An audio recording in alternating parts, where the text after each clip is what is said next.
our students have accounted for close to 10 to 15% of the incoming Stanford class size. I was making more money in the 2 months that I did compared to what I was earning in the US on salary. But tell me one thing, this what you're saying is idealistic. You can make it or break it, people, life and careers. We are probably, last year we were 98.9% success rate. Even though there were 41% rejection rate, the sweet spot for a career for a Gen Z or a Gen Alpha are going to be anywhere from 23 to about 42, 45. So you don't have that much time to spend your time on Wall Street. You're spending from 7:30 to 11 o'clock at night. You have great income growth, but asset growth wasn't there. I think we're in a V-shaped curve right now. This is going to be a massive shakedown.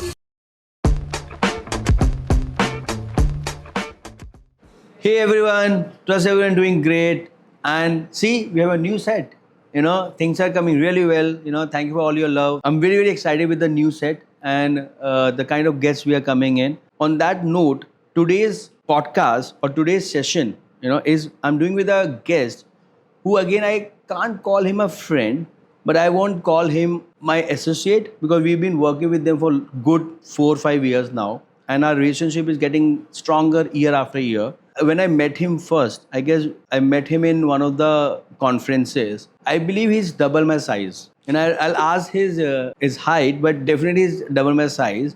And he's not only double my size in height, but also in the experience.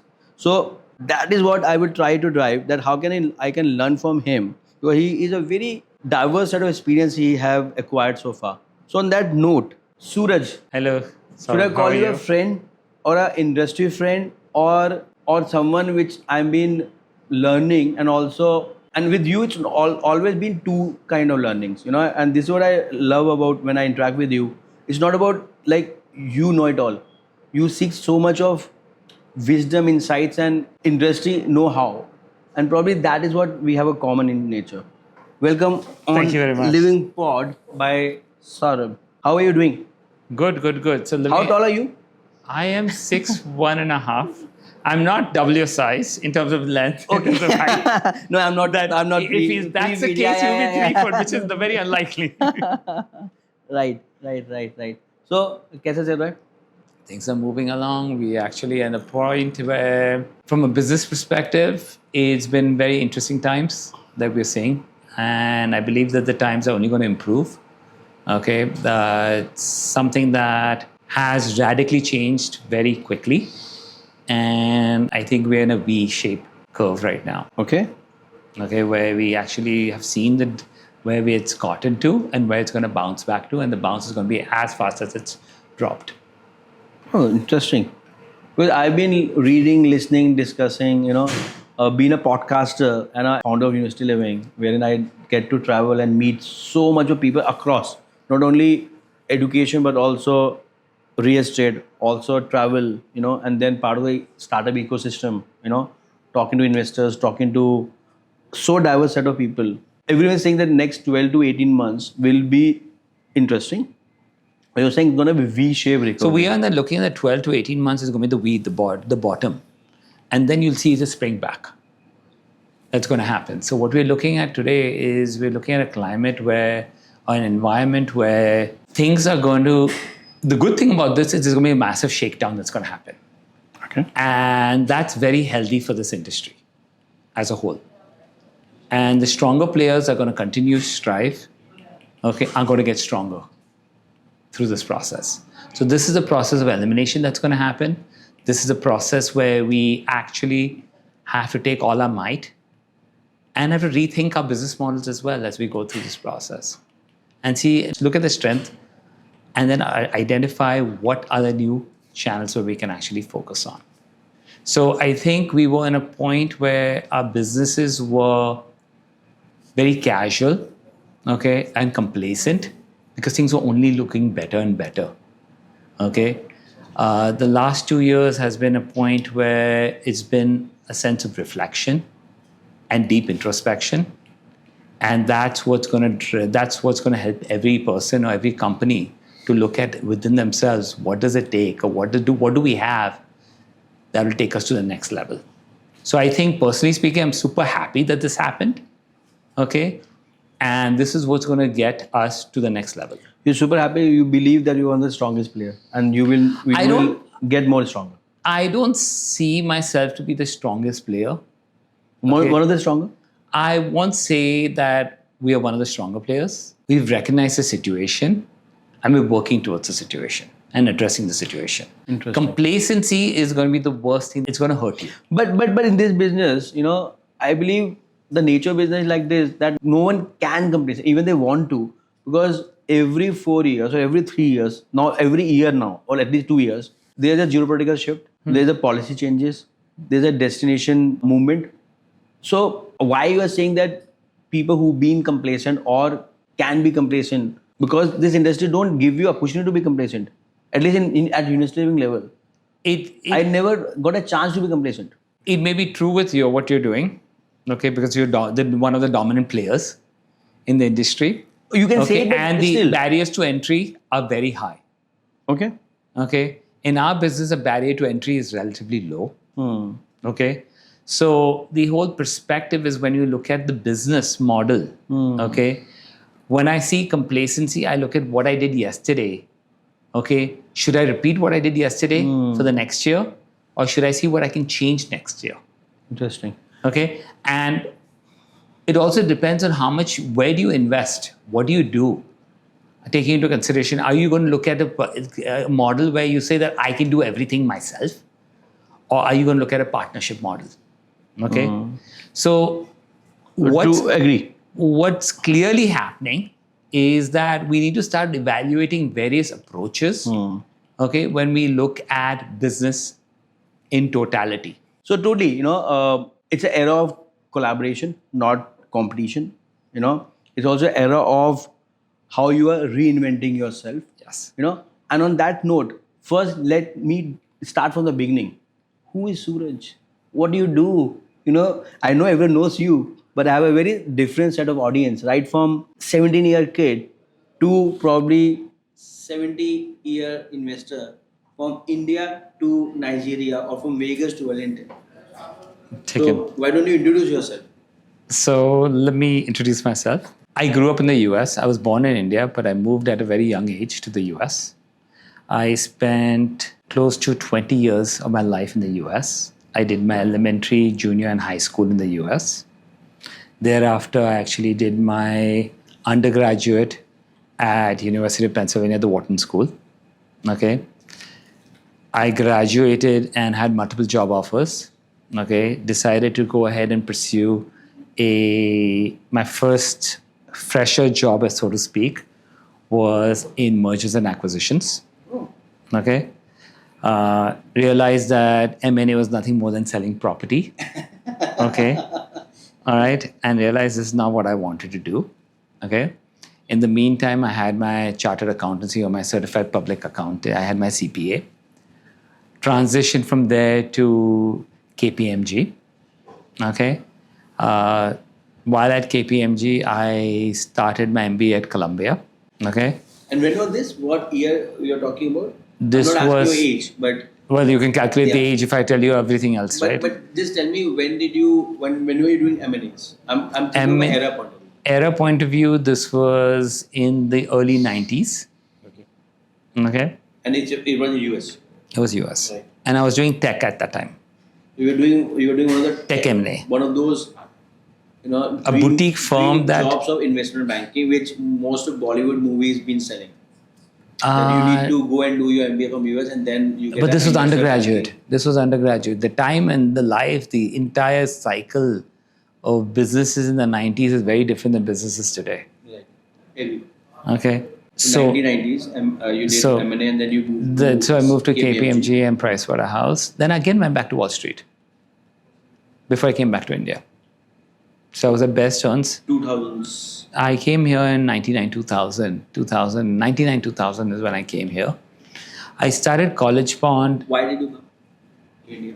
Interestingly, You were living a dream life. I was living a very good life. Yeah. Why did you come back to India? That in the cusp of millennium.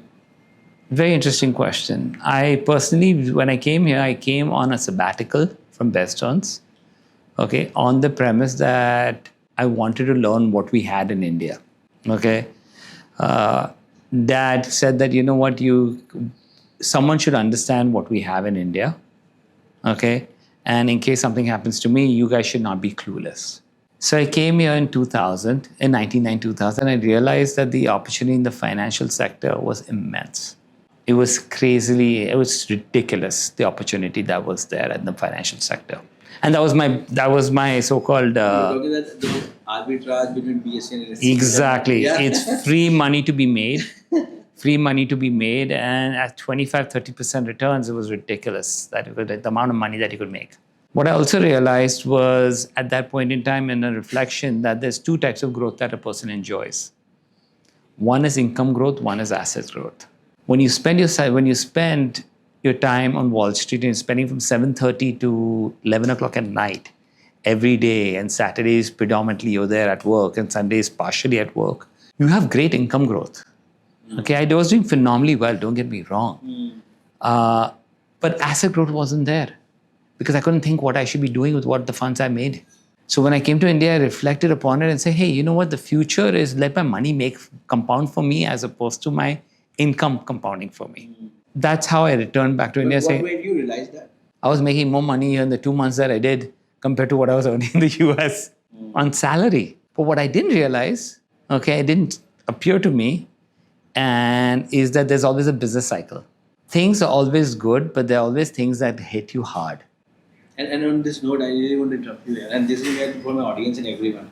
We know that from 2020 till 2024, or I would say 23 till 24, there was a business cycle wherein everyone who's putting money, they've been doubling and tripling. Due to which, and I love Gen Z, right? I believe I'm still a Gen Z or a Gen Z.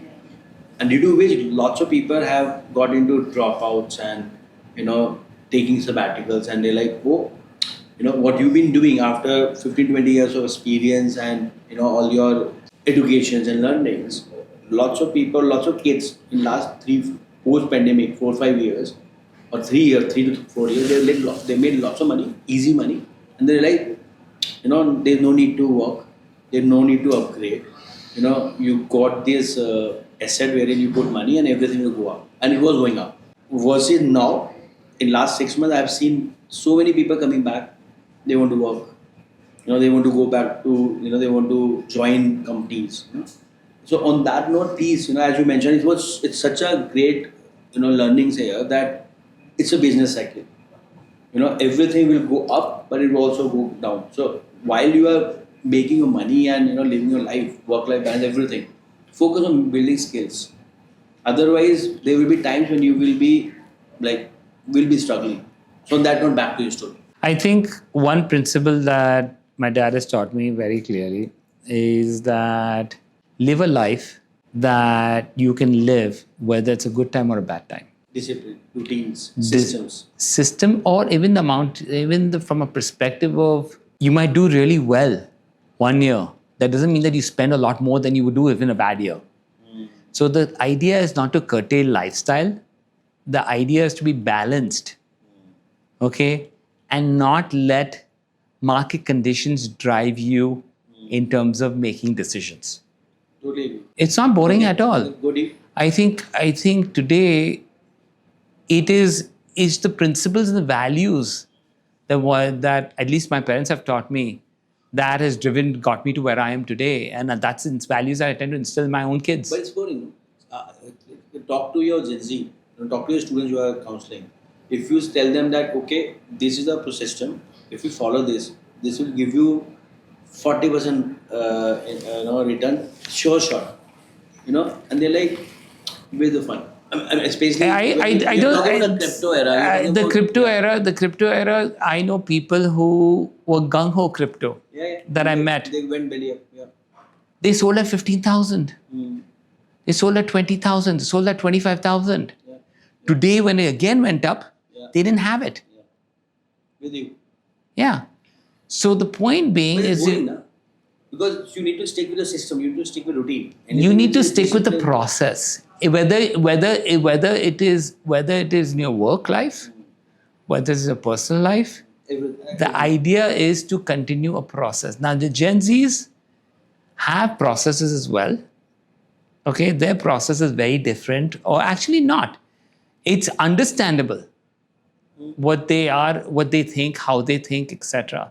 I truly believe that at the end of the day, one needs to actually everyone. When I look at an employee or when I look at a person that I hire, I am looking only for attitude. I'll teach the person, and that's where people suffer. That's where a lot of people fail. Go wrong is that they expect things. Expectations drives failure. Okay with you. I call this expectation create complications and confusions. 100%. 100%. Right. And that is something that we need to learn from that perspective. So back to your story. 2000. 2000 I returned back. 2020. I started College Pond as a hobby, and I still believe it's a hobby for me. Wow.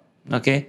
I don't treat it as a business. And everyone knows in my company, or everyone knows who I speak to, that to me is doing the right thing. And that's what matters. We do not look at short-term gains. The biggest thing for me, the most amount of value, or the best experience that I get is when I get gratification from my students and the parents that after 3 years, 4 years, hey, my daughter currently, thank you very much, my daughter is currently working at BCG, or is working at McKinsey, or she's currently a managing director at Goldman Sachs. That matters to me, all right? Because to me, all of them are kids of mine. There's not one person that I believe today that it's a client-vendor relationship. But tell me one thing, this what you're saying is idealistic, and generally I totally believe in this, and probably that's why we connect, because end of the day, you can make it or break it, people, life and careers. 100%. And what you are saying, I totally agree, but give me the color of College Pond in terms of metrics, size, number, whatever you're comfortable with. College Pond is over 100 employees. There was times in our growth where we could not take students on board because we didn't have the capacity.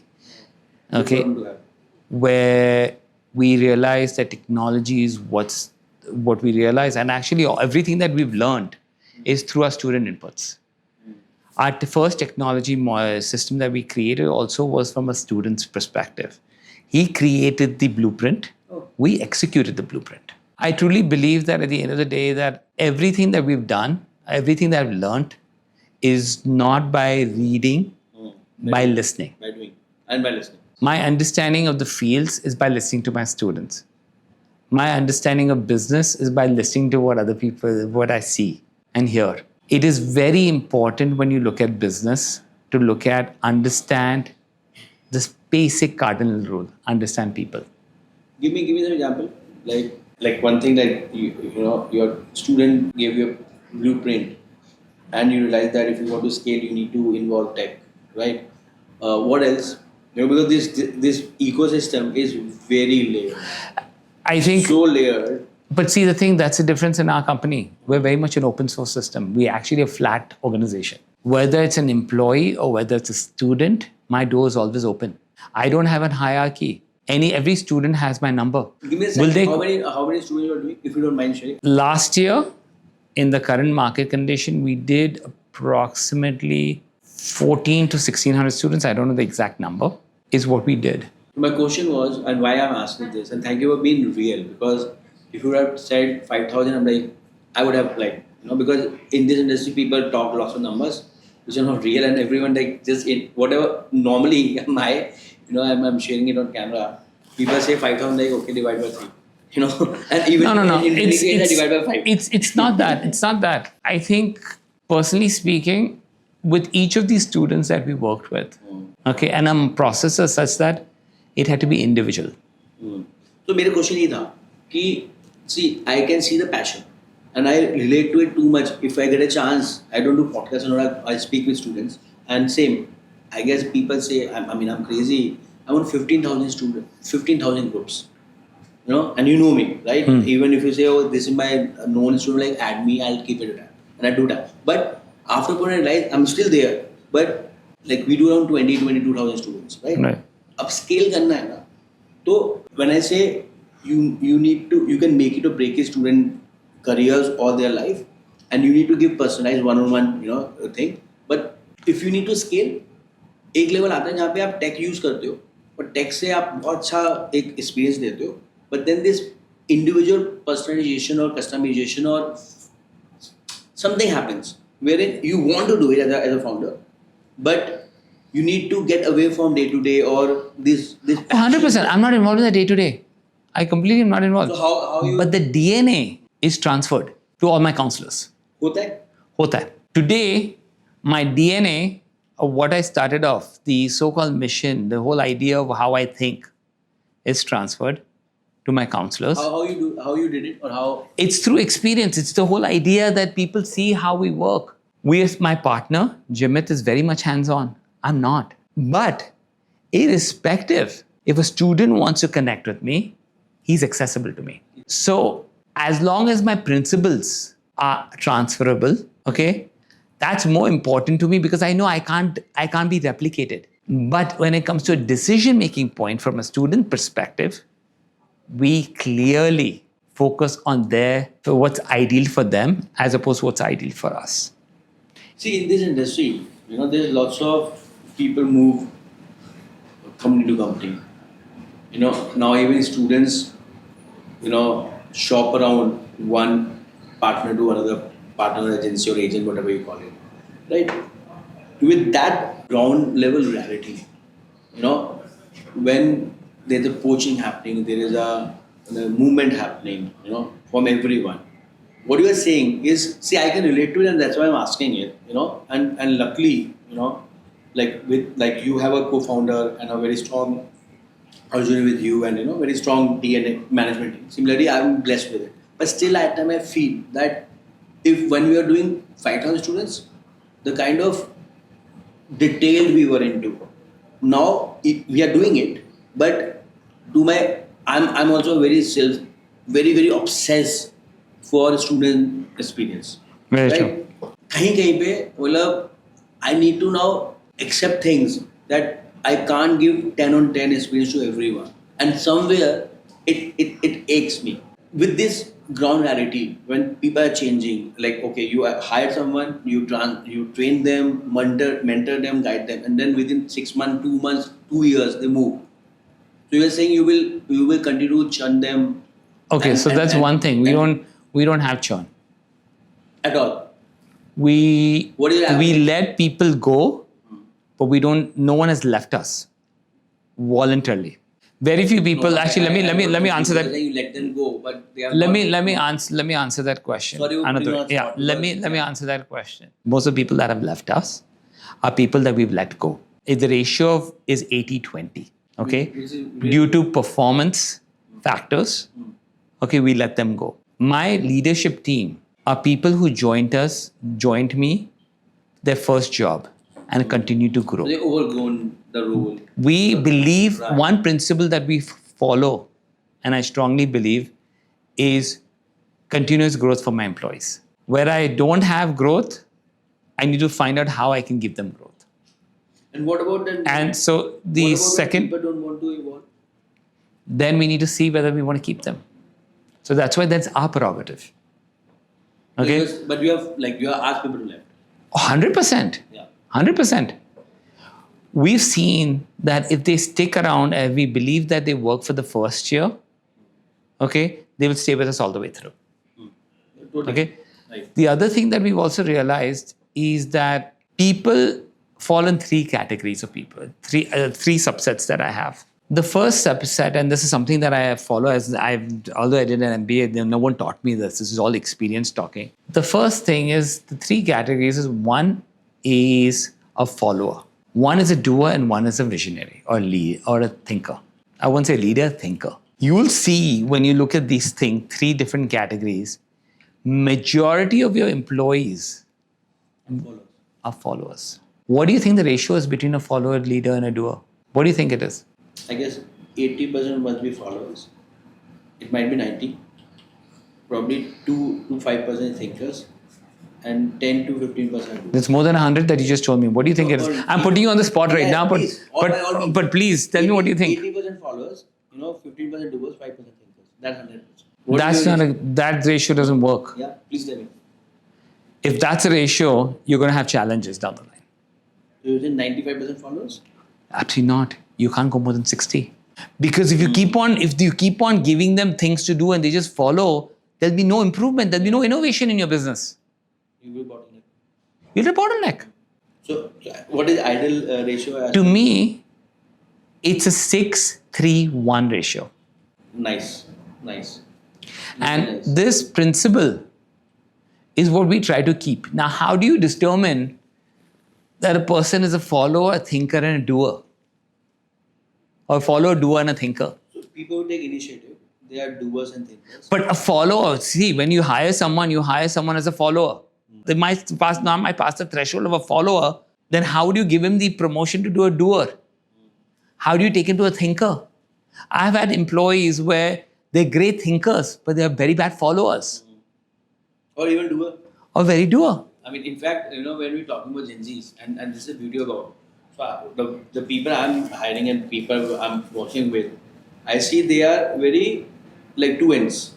They're one which is like so driven. I'm like I was like, I get ashamed at that age. I was like probably living to eat. And then I get one end where like Instagram, cigarettes and whatnot, consuming them, and they're clueless. And they are the one who talk most, work-life balance, they have ideas, and they have amazing ideas, but those ideas need to be implemented. What is transfer out? Transfer out is the whole process by way an individual can move from one school to another school till their junior year. They can move after their freshman year or sophomore year. Most kids prefer moving in the sophomore year, okay, as opposed Which is first year? After the first year, after the second year. Sophomore is the first year, no? No, that's the freshman second, and then sophomore and junior. Yeah. See, all this is very easy because I've lived in that environment. Yeah, of course. And that's why you US is the biggest market as a destination? And it's like 80% or? It's 80, I would say it's used to be 90 plus, now it's 80 or maybe 77, 76 or whatever time. Right. So, but is it easy? Like I know in Delhi, I'm a Delhi University product, at least undergrad. There's a transfer route, but वो generally वो hardly होता है. I've got a kid transfer from IIT to Columbia. Okay.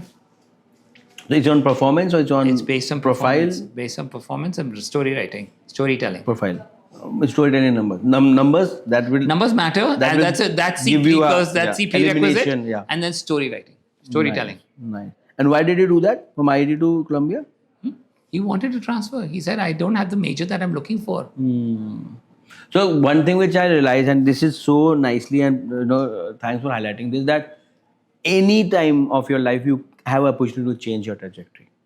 Just don't get comfortable or just don't get used to that mediocrity. I mean, for that matter, I am the perfect example. I boomed at age of 29. After I didn't know I was a counseling. I was a finance shock. Now I'm running a company in education counseling. See how life moves you.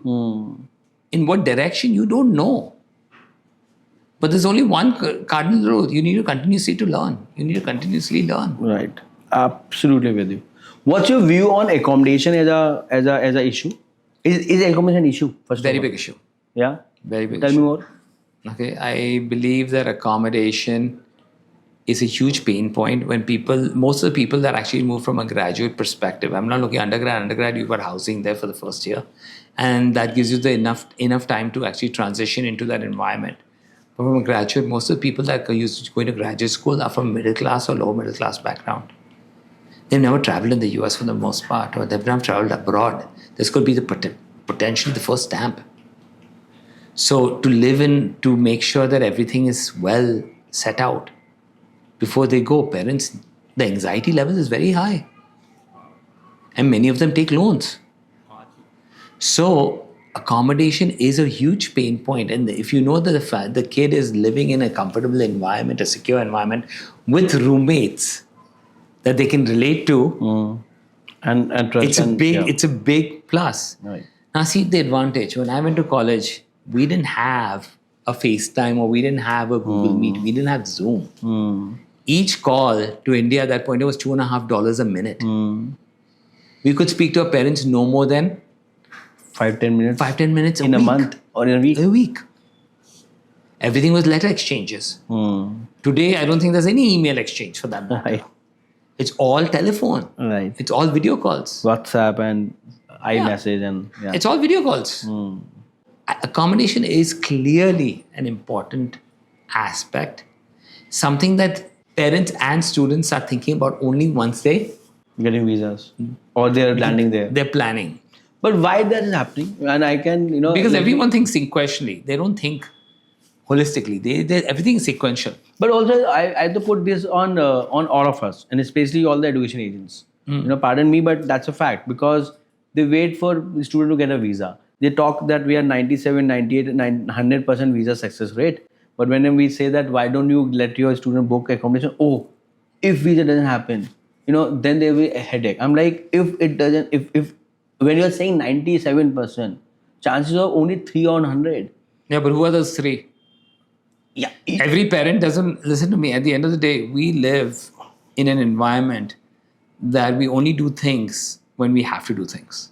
But then even lots of education fraternity is not educating the ecosystem that it's important to create your profiles, or at least it's important to book My question to you. Yeah. Let me get a question to you. Go ahead. Since you're an educator, you're in accommodation. If a student doesn't want the accommodation after he signs up, what is the penalty to him? Very, very great. So there is no visa, no visa, no pay. If you Okay, don't now get no if he's done visa and he want to change. he wants to change, then So there are policies wherein if you cancel within a stipulated time, and everything laid out, black and white, right? So anyone who's signing a contract, if he knows that he has signed a contract and he has gone through every detail and then he signed a contract and now he want to change, there's an opportunity to change, but probably the deposit will not be paid, or you need to find a replacement, and that's where platform like us comes in picture. See, think from a accommodation provider point of view. No, I completely agree with you. I completely agree. But a student right now is trying to find the best partner for him. Right. As most of your accommodation will be groups coming to you. It's not going to be a one-person show. Maybe they are coming one Mostly person. one. Okay, then it's... And this is where we need to change. Ideally, I also feel the same, that there should be more group bookings coming in. But the thing is, it's very individual. And when there are 4 people coming together, they are just not 4 heads. They are 4 into 2 of their parents. So they are like 12 heads. And to get them together, think at the same time. Someone is waiting for visas. Someone is like, I got my visa. And then they take time. So surprisingly, it's more individual bookings than group bookings, which should happen. It's happening, but it need to improve better. But yeah. I believe that every business, and what we've seen in experience, is that everything is sequential. Once they finish the visa, they move to, now I have to leave. What do I need to do for leaving? To push it ahead, there's no mindset of student community to actually listen to it at that point in time. It's like the whole idea of financial planning. I could start that in the month of September, October, November. Yeah. But they're not going to do it. But how we are changing it, all of us, or how should we all change it? It changed. I remember when it started, people used to come in August to book their accommodation. And then someone realized that, they are paying 30-40% extra. Then they were like, I didn't get what I was looking. Exactly. So the good stock gets over. I personally don't believe it's going to change. You will continuously have a big seasonal push. In the month of May, June, July, August. Something you cannot avoid. It's the same thing that we come across is when it comes to sending applications out. 3 days, 2 days before the deadline, it goes to a different level of peaking, the workload. And that is something, that's human nature. But I have a solution to this. But please complete your thoughts first. That's human nature. So then how we are not counseling them correctly, or we are not telling them the right advantage of booking early or probably applying. It's human nature. And it's Indian even further. Right? But think of this, when people used to come to us in August, now people are coming in May. When you said May, it sounded music to me. Because I was expecting you will say June, July. No, right? it is once they get their visas. Like this year, we already have 100% success rate with visas. Wow. And whoever's got visas, now we take them to the next step. So, see, this is where... And we do a lot of pre-departure to teach them about all these things. We introduce them to them in May itself. But see, this is where we can improve further. As you mentioned, sequential and parallelly. I would say it can be parallelly, because while we are applying for education loan, you're also helping them, shortage the college, because basically that only you know how much loan they are looking. Similarly, the moment student paying for deposits of any university, I know US में deposit नहीं देना होता, इसलिए their things are different. But overall, that is the time they should. For UK, I agree with you. Even for UK, I US. agree with. In the US, some admits come out. I've had situations where the student doesn't know where he's going to go because he gets a better admit. He'll change it. Agree. So that's when, So when UK, the admit comes. Once he's finalized, Admit most comes, kids yes. finalize their admits by May 1st. No, valid That's point. why I use the word May. I don't use the word July, August or June, July, August. I use May. Clarity will emerge, but people are still finding the means and ways at that point in time. And that's one of the reasons why we do the pre-departure in May itself. In fact, I'm questioning you and putting on the spot, because you are one of the examples which I want other education partners to follow, because for them even May is too early. It doesn't make sense. You Yeah. have to do it in May. Yeah. As per me, whether it's May or July, the moment student getting admit, that is the time they should be told about housing, and that makes sense. Coming back to you, you mentioned 97% application success rate. How are you achieving that? I didn't mention 97. I have 100%. 100. Oh wow. Okay, my team did Visa some. or applications. Let's talk both. We produce more students in the top 20 schools in a graduate level than any other counselor. I'm willing to take that as a bet In India or across? in India. Wow. And you're talking about even these people who are charging 10x of you. Yes. We've had situations. There are people who are where- charging 10x of you. 100%. Yeah. We have had situations where our students have accounted for close to 10 to 15% of the incoming class size. Wow. At schools like Stanford, Columbia, to plenty, and CMU. Because you were an LM. Not because I'm an alum. No, I mean, the no. kids are good. I mean, see, it helps, na? Like, so I have been from NTU, so I know Nottingham like back of my hand. So I can tell like what to do, what not to do, and all that. But I think not- my information of what I did was outdated now. No, I won't say that. Now you're underplaying yourself. You are pretty updated, so and well connected also. I would. So- I believe so. From a nice. visa perspective, we are probably, last year we were 98.9% success rate, even though there were 41% rejection rate or 41%. I don't know whether it's rejection acceptance. It was sub 50 was acceptance rate. क्या कैसा है delta? मतलब this is like you are saying you are overperforming market by 150%. If you are at And that 100%, is the reason, that is the way the process isn't defined. The question is, how much do you spend time with each of your kids? Okay. Now, you said one of the things that you mentioned earlier was the whole idea of how can you do it? You scaling and building up. What do I look at today? I might not look at the kids personally. I might not speak to the kids personally, but I do have the metrics coming to me directly. and what I look is at the that- SLAs. I look at what's the turnaround time. I look at what is happening. And if there's any issues, any escalations that come to me for me to take a look at. If it's not resolved within 24 hours. That's what I care about. Very The interesting. system has to work. We have our own portal and all that. That's everyone has. Yeah. But we use Power BI significantly in maintaining These the metrics. SLAs and key metrics. So happy to get this validation, because I'm also a sucker for Power BI and these numbers, because again you don't need lots of metrics. You need only 3 to 5 metrics. Yeah, And if that's you are like keeping it the pulse, like the way you probably keep a pulse on your other vitals. Yeah, and- with all my instruments, all my Yeah. things. And you're a stock guy. You're a data analyst and a stock market wala guy. So I'm sure you're keeping. I'm no longer a stock guy. I Still? used to be. I'm no longer a stock guy. This consumes a lot of time of Where are you mine. investing you personally? I mean, okay, you have systems, but still within those systems, within those 4 or 5 assets you have invested, you're not keeping track. Oh, no, everything let's talk about everything personal everything finance, is everything because is finance is your first love. Let's talk about personal finance, and also lots of students are undergrad and teenagers. I believe this is another thing which in India so much scope to improve. People don't want to talk about money. People want to study to make money, but people don't want to talk about money, and they don't want to. No one is teaching them to make money out of money, and you have done it. My thoughts is that investment is an art and as much as a science. Okay. Today, the asymmetry of information has disappeared with generative AI. My initial foray into investing was herd mentality. Today is no longer herd mentality. Even though I was a CPA and I had all the education qualifications, it was herd mentality. No, abhi bhi hai. It is, but now it's not. Now it's a little bit more reasoned It's still in there. terms of approach. Let's talk this. We all startup. We all in the market to raise funds most of the time, right? We all still wait for lead, and once the lead investor come, everyone comes in. Yeah, that's different. That's a human tendency. That's different. Yeah. That's different. And same with real estate. Same with that new car. Same with that new. I think the whole idea is that look, everyone.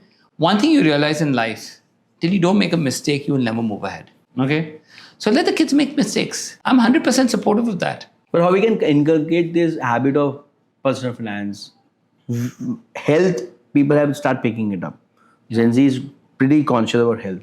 They want to make money. They want to have a work-life balance, but no one want to talk about personal finance. But again, boring. See, where I'm coming in. It's not boring. I think right This is now how it's not. This is how the younger lot thinks. Yeah, but you know why? For many, they actually have lived a very comfortable life to start off with. Yeah. Personal finance comes into play when you have responsibility. Today, I have zero responsibility.